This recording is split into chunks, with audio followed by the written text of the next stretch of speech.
In a small agricultural town in America, there is a hunting tradition known as October Boys. Every Christmas, each household sends their eldest son to compete. These young boys wield butcher knives and hunt pumpkin monsters in the cornfields. They get to feast on the food inside the monsters' bellies, reveling in the violent game. The winner receives generous prizes sponsored by the Reapers Association. This year, Jim from the baseball team won. He won a model home for his family, giving his parents and younger brother a better life. Jim himself also received a car and the opportunity to leave town and explore the world on his own. His brother Richie envied his chance to leave. A year passed quickly, and there were only 5 days left until Halloween. Richie was excited, confident that he could become the ultimate winner like his brother. However, before the hunt begins, contestants are locked up and starved for 3 days. This ensures they are hungry enough to forget their humanity and become frenzied killing machines. This year's rewards, in addition to the house, were 2 brand new sports cars and a generous traveling allowance. But not everyone is willing to take the risk.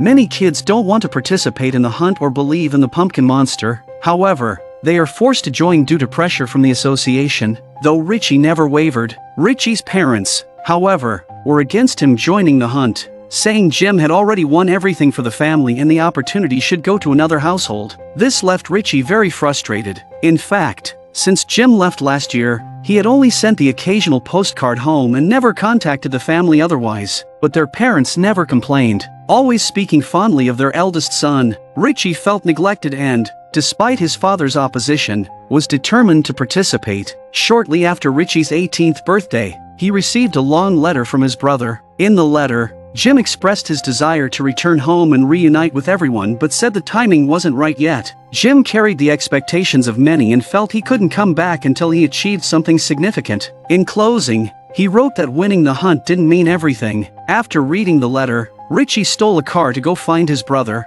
only to be intercepted by the local sheriff. The sheriff knocked Richie unconscious, as no one was allowed to leave before the hunt ended. Soon, the contestants were locked in their rooms. The prolonged hunger and thirst drove them to desperation and madness. Meanwhile, the farmer at the manor removes the scarecrow hanging from the cornfield and fills its body with a variety of candies to create the pumpkin monster needed for the hunting convention. Halloween night arrived quickly, and the contestants donned masks and grabbed their butcher knives before rushing out of their homes. They howled as they headed toward the cornfields. Richie, who had been unconscious for 3 days, had just regained consciousness. Upon hearing it was Halloween night, he insisted on participating in the hunt. His father tried to hold him back, but Richie pushed him away. The stubborn Richie was determined to leave, and his mother pleaded with him not to go. Sadly, Richie didn't see the despair in his parents' eyes. He shook off his mother's hand and ran into the street. Quickly meeting up with some friends, they encountered a gang of troublemakers. Richie threw his food at the gang to distract them,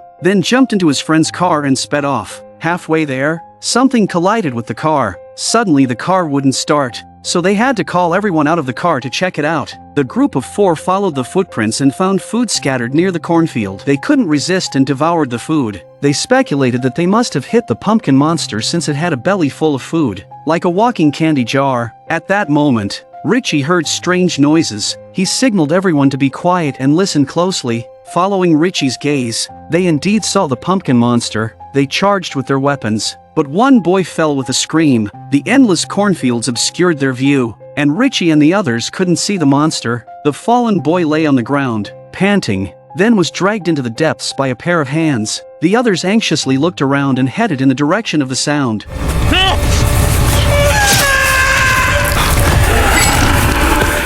Richie heard the noise and turned to see the pumpkin monster standing up, roaring at him.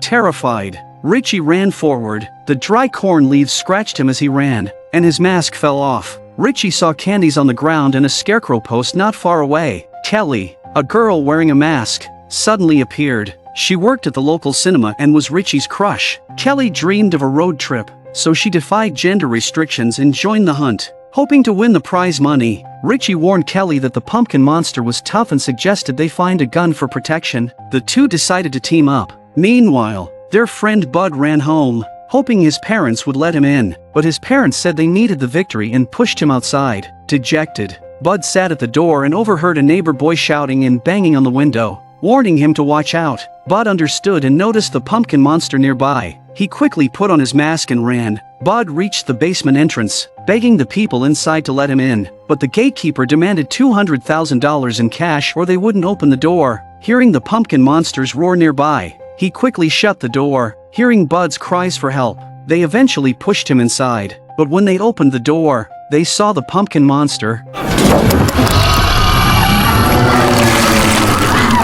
The neighbor boy watched from the window, seeing the monster enter the basement.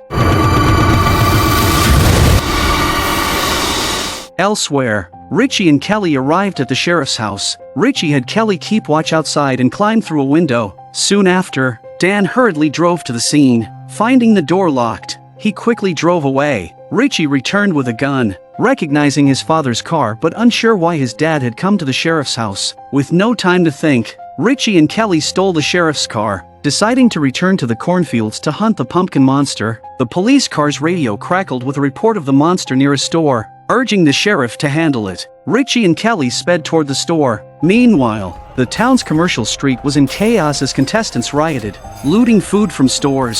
Some store owners defended their property with guns, shooting at the kids.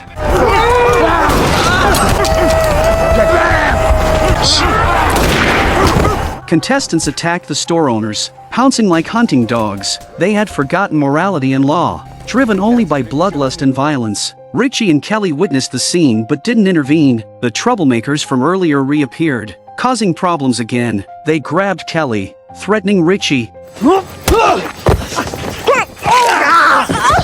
Richie fought them off and brandished his gun. The troublemakers backed off, and Kelly hit them a few times before leaving with Richie. Meanwhile, a group of 3 men in suits accidentally encountered the pumpkin monster. They quickly donned their masks, ready to fight. Richie heard about the monster's location through the police radio. The two immediately head to the scene with their weapons, only to see blood everywhere, and I'm afraid the trio was in a bad way. The pumpkin monster slowly emerged from a room, and Richie aimed his gun at it. Just then, he suddenly noticed that the pumpkin monster was wearing his brother's belt, a unique item made by their father, with no other like it in the world. Seeing Richie frozen in place, Kelly swung her stick at the monster, only to be shoved aside. They quickly returned to the police car, but the sheriff had already caught up. He pressed his gun to Richie's chin, threatening them to get out of the car. Seizing the moment, Kelly struck the sheriff with her stick. Though he fired his gun, the shot missed Kelly's vital organs. In the chaos, Richie helped Kelly escape and took her home to treat her wounds,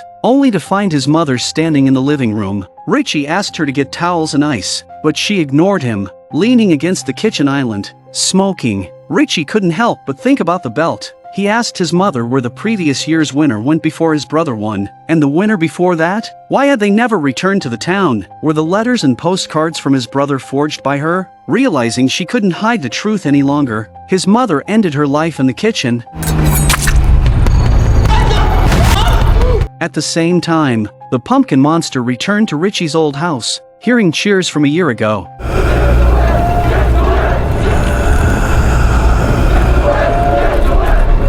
He spewed a burst of flame, setting the place on fire. It became clear that the pumpkin monster was Jim. Every so-called winner who left the town was actually killed by the sheriff, their bodies handed over to the farmer to become the next round's hunting targets. Richie's parents had known this all along, pretending that their eldest son was still alive. Now, with his younger son caught up in it again, Dan decided to end the nightmare. He aimed his gun at the sheriff but hesitated. The sheriff warned Dan that if the pumpkin monster was still alive after midnight, the whole town would be in danger. Dan waits at the church with his gun because the hunter's pumpkin monsters are trying to get into the church on Halloween. Richie knew the legend too, so he brought Kelly to the church. Father and son confronted each other, with Richie demanding if the monster was his brother. Dan desperately explained that when Jim entered the competition, he had no idea about the dark truth behind it. By the time he found out, it was too late. The Reapers Association claimed that the only way to protect the town was to keep this tradition going, so he reluctantly agreed to keep it secret. And tonight would be no exception. One child had to be sacrificed to ensure the town's safety. As the clock struck midnight,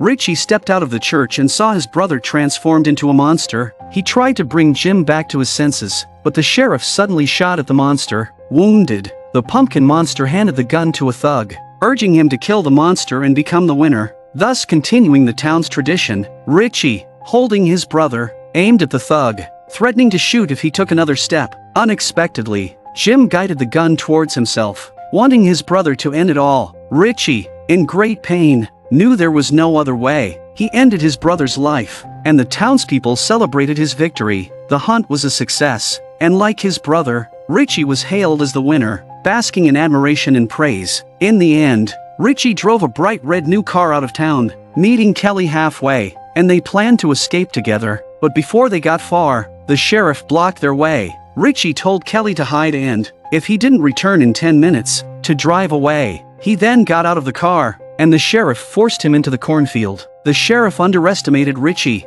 who, seizing the opportunity, attacked and killed the sheriff. However, the farmer appeared suddenly and captured Richie. After burying him alive in a mound, he drove away from the cornfield in his car. Kelly, waiting for Richie, was instead met by Dan. Dan urged her to leave, warning that the town was a place that consumed people. Finally, Kelly started the car and fled the town, ending the film. In the end, the male lead couldn't escape the curse, and only the female lead narrowly survived and left the town.